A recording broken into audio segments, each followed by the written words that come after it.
లోపల మనం వేసుకున్న బనీనికి పొక్క ఉన్నా మీదికెళ్ళి అంగి మాత్రం కడకేసుకుని ఉండాలి. ఎందుకు?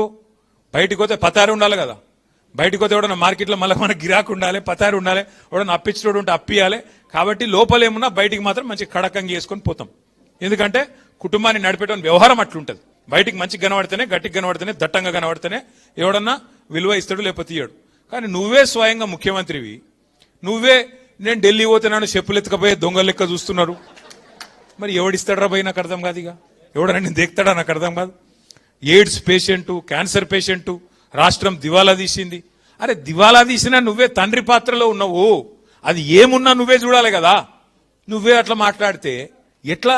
ఇక్కడ లంకె బిందెలు లేవు. ఇట్లాంటి మాటలు మాట్లాడే ముఖ్యమంత్రిని నేనైతే చూడలేదు. నేను చాలా మందిని చూసిన. ఎన్టీ రామారావు గారిని చూసిన, చంద్రబాబు నాయుడు గారిని చూసిన, తర్వాత రాజశేఖర రెడ్డి గారిని చూసిన, రోషయ్య గారు, కిరణ్ కుమార్ రెడ్డి గారు, ఆ తర్వాత మన నాయకుడు కేసీఆర్ గారు, ఇక ఇప్పుడు ఈ సన్నాసి. వాళ్ళని చూసి నేను చూస్తే నాకు అర్థమే అవుతలేదు. నక్క నాగలోకం అంటారు చూడు, ఒక అంత తేడా ఉన్నది, జమీన్ ఆస్మాన్ ఫరక్ ఉన్నది.